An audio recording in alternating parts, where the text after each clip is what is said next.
Di episode podcast kali ini kita akan mengulik mengenai salah satu sektor industri yang menjadi salah satu penggerak ekonomi terbesar di Indonesia, yaitu industri pariwisata. Seperti kita tahu, kenapa kita harus mengulik ini, karena hampir 2 tahun ya pasca pandemi ini kita mengalami ekonomi yang terpuruk. Narasumber kita, alhamdulillah kita sudah kedatangan, perkenalkan 3 narsum yang menjadi fokus pembangunan ekonomi nasional ya, kawasan ekonomi khusus Mandalika. Selamat siang, ada Pak Ahmad Hussein Slamet sebagai Asisten Vice President Business Innovation. Halo, apa kabar Pak? Oke, baik Bu, baik.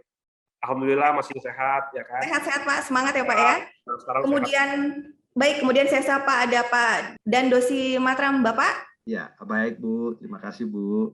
Nah, kemudian ada travel writer kita, Mbak Trinity. Halo, Mbak Trinity. Halo semuanya, sehat-sehat. Oke, sehat Mbak, sehat, semangat ya Mbak ya. Nah, iya. Oke, ini sebelumnya saya jelaskan bahwa kawasan ekonomi khusus itu ada 8 pariwisata. Salah satunya saya sebutkan dulu ya, ada Tanjung Lesung, ada Tanjung Kelayang, kemudian Likupang, Singasari, Nongsa, Morotai, Lido, dan pastinya Mandalika yang akan kita bahas saat ini. Mungkin sebelum kita lanjut, kita akan lihat cuplikan dulu profil Mandalika berikut ini.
Kali ini saya akan ditemani dengan Bapak Edip Muslim dari Kawasan Ekonomi Khusus KEK. Halo Pak Edip. Selamat siang. Selamat siang. Sehat ya Pak ya? Alhamdulillah. Silakan Pak Edip mungkin menyapa dulu narasumber yang telah gabung bersama kita.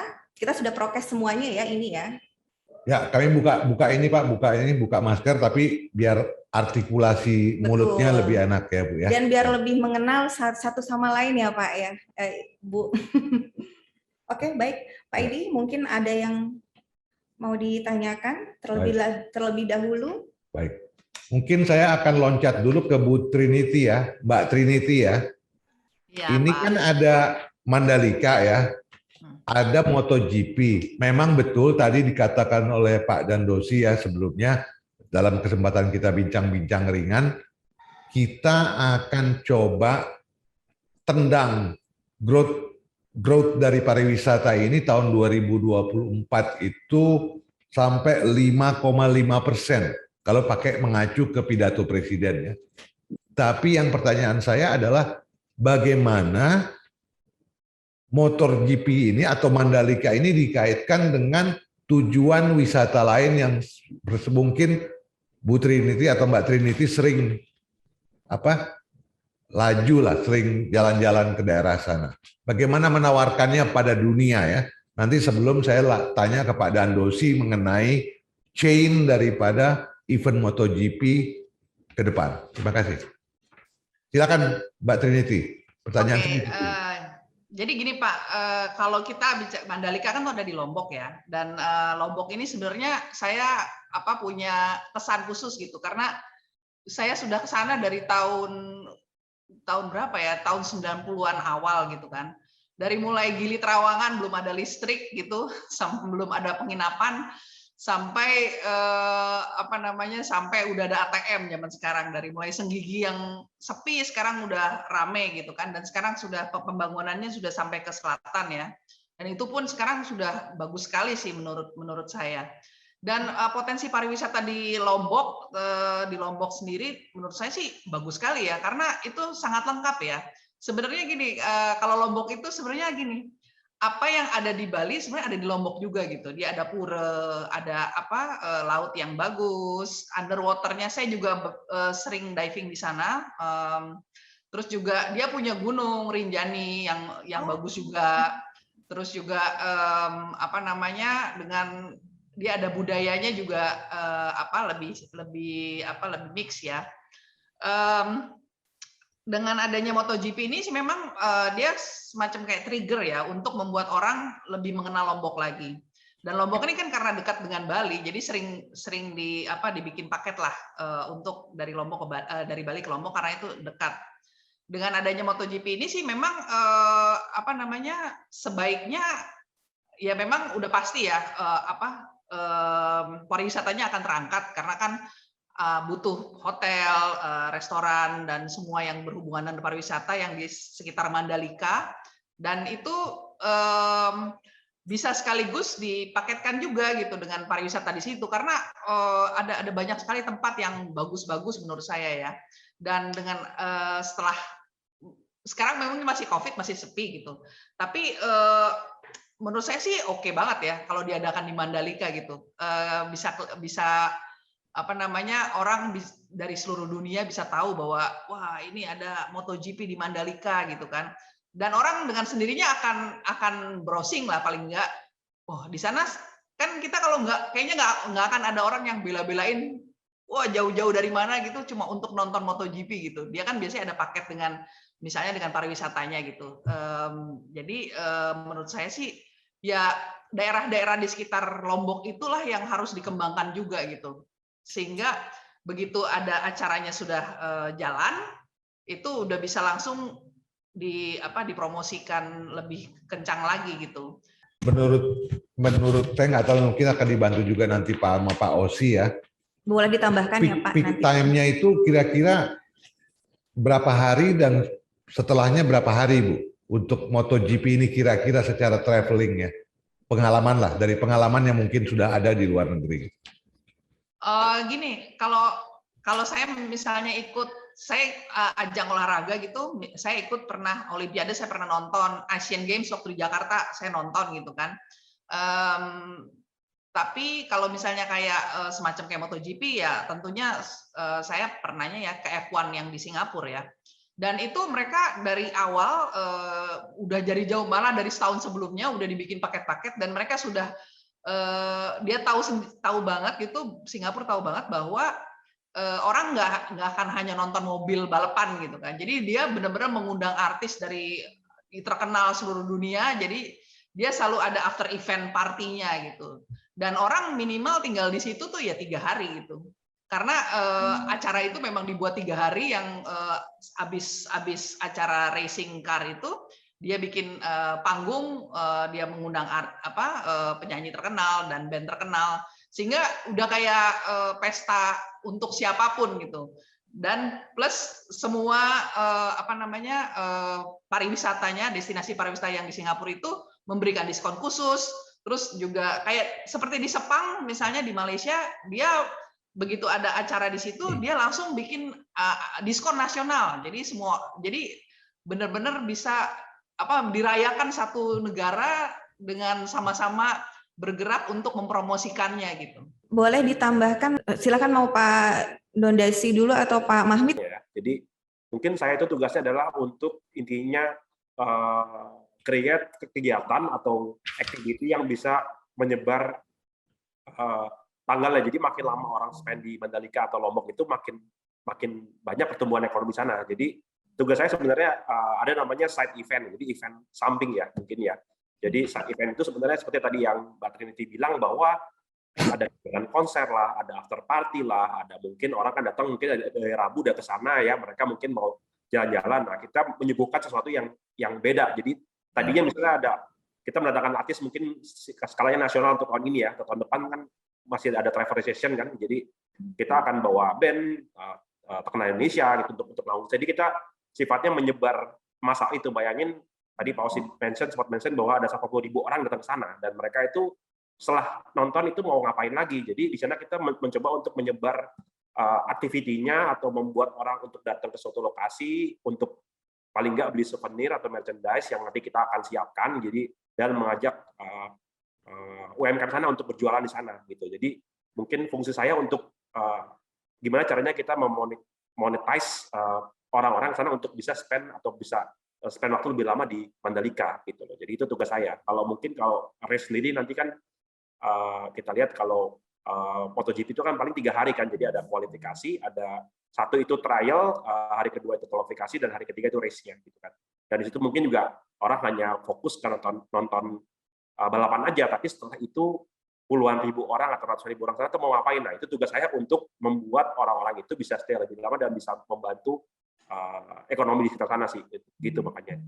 Oke, kira-kira nih Pak, untuk ekonomi selain UMKM, ya, nah yang bisa terkait di sana dihidupkan itu apa Pak? Selain UMKM, apakah dari perhotelan pasti ya? Atau ya pasti, jadi ya tadi yang seperti pasti puluhan ribu orang sana pasti kan membutuhkan penginapan ya. Jadi mungkin penginapan kita bagi beberapa kelas lah ya. Mungkin kita siapkan hostel, mungkin kita bantu hostel sana untuk bookingnya. Jadi nanti juga saya juga di sini in charge untuk apa ya? Jadi travel hub ya. Kita lagi create di sini di ITDC sendiri ya. Jadi kita mengconnect bookingan tiket MotoGP itu untuk dapat banding dengan hotel-hotel sekitarnya gitu.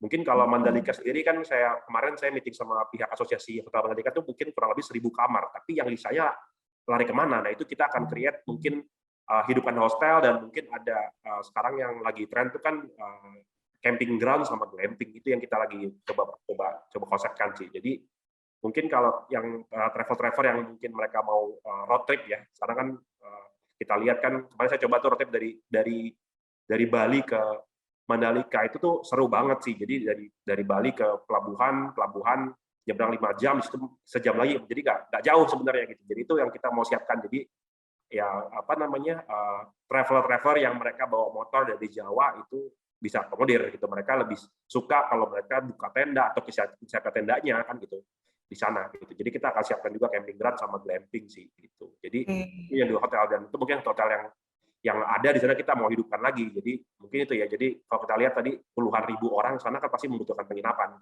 Gitu. Pak Mamit, saya agak sedikit balik ke sedikit background ya, mau tanya Pak. Berapa besar porsi airport Soekarno-Hatta Pak yang untuk destinasi Mandalika Pak dibandingkan misalnya bagian dari Makassar? Kalau Makassar kita punya nggak Pak ya? Maksud saya yang tujuannya ke arah Mandalika gitu. Aksesnya mungkin ya Pak ya? Aksesnya sebagai akses ya. Sebenarnya kalau aksesnya sekarang kita lagi dalam tahap untuk, jadi Angkasa Pura 2 kalau nggak salah ya sana ya. Jadi mereka lagi melebarkan atau membuat terminal baru ya untuk mengakomodir kunjungan para wisatawan dari lokal ya, intinya itu. Dan mungkin karena requirement teknis, mungkin nanti Pak Osi bisa jelaskan mungkin secara teknis, karena tim dari MotoGP itu akan datang itu pakai air cargo gitu. Jadi kita harus melebarkan runway dan melebarkan airport juga otomatis gitu. Jadi sebenarnya kita lagi terus berkoordinasi dengan pihak terkait ya untuk bisa mengakomodir jumlah penonton yang besar ya gitu. Itu sih Pak paling Pak gitu. Tapi sekarang sih mungkin dibanding Soekarno-Hatta jangan disamakan ya, tapi kita berusaha untuk nge-push biar bisa mengakomodir lonjakan orang yang traveling dari luar Mandalika atau luar Lombok dari luar Lombok datang ke airport Lombok seperti itu. Oke, baik. Untuk Pak Dandosi gimana Pak? Baik Bu, terima kasih Bu. Jadi ada yang menarik dari MotoGP ataupun SPK ataupun ada nama Dorna juga Bu ya sebagai pada event ini. Adalah mereka itu sudah brand yang dikenal seluruh dunia Bu, termasuk di Indonesia yang sangat fanatik terhadap kegiatan event MotoGP. Jadi ada satu keuntungan di dalam event ini, kita tidak perlu menjual event ini dengan khusus, dengan spesifik khusus, karena semua pihak memberitakan, bahkan kalau kita cek media, hampir setiap hari Bu, itu ada aja berita tentang MotoGP oleh media nasional di Indonesia ya. Jadi bukan di Indonesia yang selalu memberitakan tentang apapun tentang MotoGP SPK, sehingga kita sangat bantu sehingga kita hanya tinggal di para penonton calon penonton ini tinggal menunggu. Jadi kapan mau dibikinnya, tanggal berapa, beli tiketnya di mana, tinggal dapat informasi itu, maka mereka semua sudah langsung akan bergerak sendiri. Ini dengan pemberitaan MotoGP yang selalu juga menyebut Mandalika di belakangnya, maka ini juga menjadi promosi yang luar biasa setiap hari gratis oleh media nasional untuk Lombok, untuk Mandalika, dan juga untuk pariwisata di sana. Itu Bu, yang jadi kalau ditanya apakah kami melakukan sebuah effort khusus, tidak untuk khususnya, karena kami melihat brand daripada MotoGP ini memang sangat luar biasa. Karena peminat juga pasti sangat membludak ya Pak ya? Pasti peminatnya sangat membludak, betul Bu. Jadi di 2 tahun yang lalu, 2 tahun yang lalu sebelum COVID, kami membuka pre-booking istilahnya. Itu hanya dalam hitungan hari, itu udah 10.000 yang mendaftar untuk bisa mendapatkan tiket menonton MotoGP, padahal harganya belum tahu, kapan pastinya juga belum ada. Mereka udah langsung antusias untuk melakukan pre-booking. Dan juga kalau kita tahu lagi kondisi normal Bu, itu event kayak MotoGP di Amerika gitu, setahun sebelumnya mereka udah booking tiket itu pada saat normal. Jadi jauh-jauh hari mereka sudah booking. Karena kami punya keyakinan minatnya itu sangat luar biasa, dan kita bisa lihat juga dampak pariwisatanya adalah penonton di Sepang, MotoGP di Sepang, itu 55% adalah orang Indonesia. Sehingga dengan itu mahal loh, harus beli tiket, beli hotel, beli tiket nontonnya lagi, pergi ke sana, usaha lagi. Mereka bela-belain saking sukanya mereka dengan event MotoGP.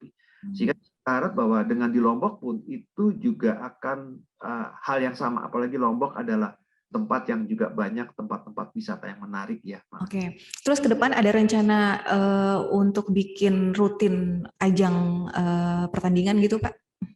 Jadi kami sendiri dapat kontrak dari MotoGP adalah untuk 10 tahun Bu. Jadi kami sudah mendapat kontrak untuk tahap tadinya 5 tahun, tapi kemudian kami bisa diizinkan untuk ditambah menjadi 10 tahun. Dan soon akan ada juga Pullman Hotel juga yang mau buka Pak, itu untuk mengakomodir pembalap-pembalap dan official dari MotoGP ya Pak ya. Jadi kita ada 200 plus kamar ya di sana ya Pak. Gitu. Jadi total sekarang yang kemarin based on saya ketemu sama Asos itu kurang lebih 1.000 kamar Pak. Kita juga ada program sih sebenarnya pemberdayaan. Jadi kita akan bawa beberapa, ini rencananya ya kalau sudah pandeminya, jadi akan adakan program pelatihan ya buat masyarakat kita. Jadi kita bawa intinya brand keren kopi ya, karena kan lagi tren kopi-kopi yang itu betul Pak. Jadi kita lagi mau ada program pelatihan kalau sudah pandeminya selesai ya. Jadi kita memberdayakan masyarakat sekitar dengan program pelatihan lah, misalnya gimana sih caranya bikin burger yang enak, gimana caranya bikin kopi yang enak, seperti itu. Jadi kita akan menggali brand-brand lokal apa yang mungkin bisa kita taruh, kita bisa siapkan, atau kita siapkan booth, mereka isi dagangan di sana ya. Gitu. Jadi tanpa harus bawa brand-brand besar dari Jakarta, seperti itu sih, atau dari kota Jawa gitu. Di situ yang kita mau encourage orang-orang lokal untuk bisa berpartisipasi lebih ya gitu. Jadi memang yang harus difokuskan salah satunya adalah sumber daya manusianya sendiri ya, persiapan itu ya, potensi itu ya Pak ya, betul. Jadi ya. pengalaman saya kan sebenarnya relatif baru ya, pengalamannya mungkin beda ya sama Bali yang sudah teredukasi, sudah lama mereka bergerak di turismenya.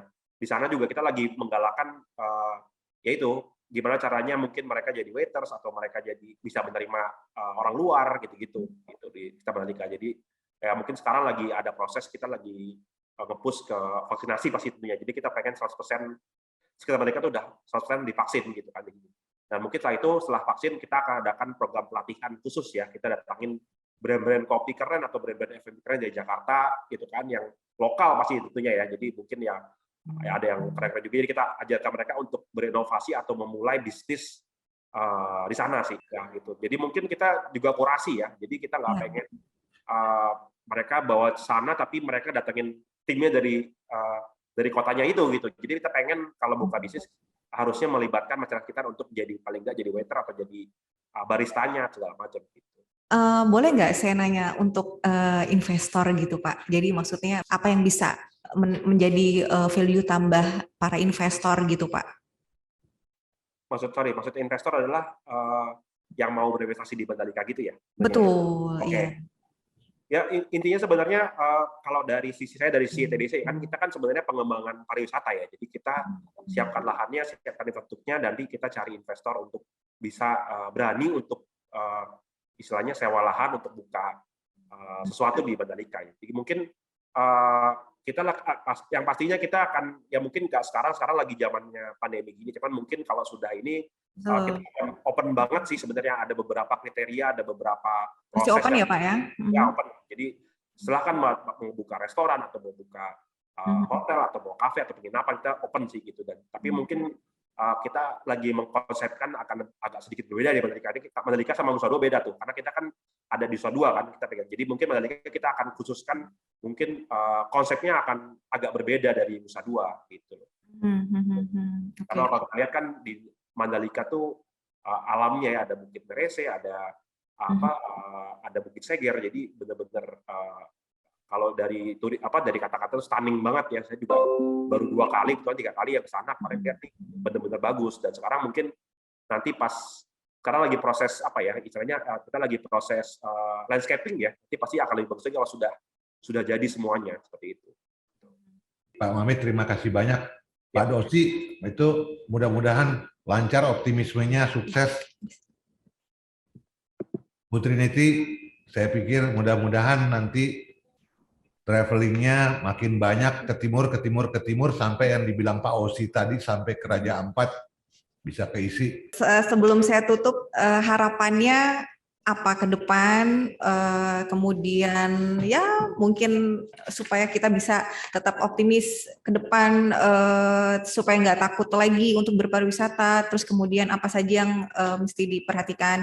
Nah, boleh mungkin harapannya dari Mbak Trinity dulu, terus kemudian Pak Mahmid, Pak Dandosi. Ya, harapan saya sih ya seperti harapan semua orang di dunia, pandemi cepat kelar ya. Kelar. Tapi kan untuk kelar itu kan no one is safe until everyone is safe gitu. Jadi ya kita tetap harus jaga prokes, 5M, 3T dan vaksin juga gitu kan. Terus juga semoga sih distribusi vaksinnya juga bisa sampai ke Lombok dan itu bisa lebih secepat Jakarta ya, sehingga pada saat nanti ada eventnya semuanya sudah siap. Terus kalau harapan saya juga sih jangan melupakan masalah ini ya, AMDAL-nya gitu kan, kayak kebersihan. Karena betul benar. Di belakangan ini berita buruknya tuh ada gitu kan di Lombok, terutama di Rinjani, bahwa betapa sekarang ada YouTuber yang menyebarkan bahwa betapa kotornya sampah dan sebagainya.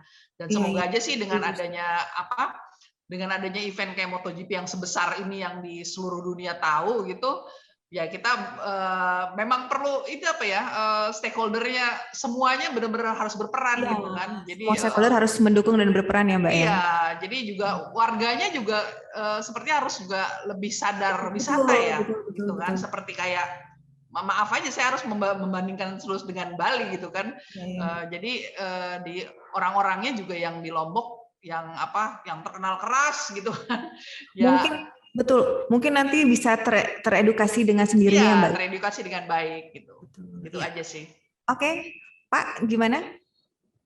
Mungkin kalau saya ya sama mungkin sama kayak Bu Triti, mungkin I hope ini pandeminya cepat selesai ya. Jadi pemerintah saya tahu lagi proses men-speed up vaksinasi ya. Jadi mungkin saya cerita juga di Mandalika, Lombok tuh lagi di-push banget nih biar bisa siap masyarakat sana ya. Jadi untuk dapat kedatangan orang-orang sebanyak ini. Jadi itu mungkin pertama. Yang kedua mungkin situasinya yang sekarang yang banyak peraturan segala macam. Karena kan kita kan sebenarnya di Mandalika itu adalah facility kan untuk intinya kita sebagai tempat. Jadi kalau kegiatan-kegiatan off air atau event-event itu bisa terselenggara kembali, berarti kan kita bisa membantu perekonomian di sekitarnya. Itu sih.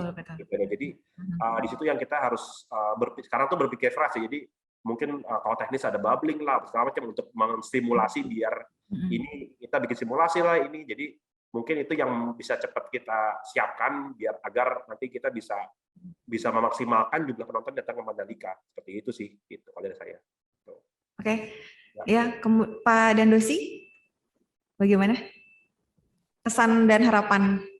Jadi kalau harapan kami adalah bahwa nantikan ini event yang luar biasa MotoGP. Oh, siap. Karena ini jadilah orang yang perdana, yang pertama. Nah, saya penonton ya. pertama, ini bukti fotonya datang di Mandalika. Itu akan jadi kenangan yang luar biasa karena ini event yang menjadi nggak semua orang bisa datang ke Mandalika. Dari 250 juta orang, hanya berapa puluh ribu yang bisa nonton gitu. Dan harusnya ini akan menjadi momen yang boleh dia bangga. I've been there gitu kan. Makasih Bu, semoga sukses. Perdana dan sangat inovasi ya Pak. Oh, sangat meyakinkan. Baik, kalau gitu terima kasih sekali lagi Mbak Trinita, Pak Mahmid, Pak Dandosi. Sehat selalu, sampai ketemu ya Pak ya. Amit, Pak Osi. Kita tunggu ya Pak ya. Ya, siap-siap. Ya, makasih Bu. Baik, terima kasih. Assalamualaikum. Ya, baik, itu tadi bincang-bincang kami seputar industri pariwisata, khususnya kawasan ekonomi khusus Mandalika. Semoga bisa cepat realisasi, kemudian bisa membangkitkan ekonomi pariwisata di Indonesia. Ya, saya Estiana, mohon pamit. Terima kasih atas perhatiannya, semoga bermanfaat. Sehat selalu. Assalamualaikum warahmatullahi wabarakatuh.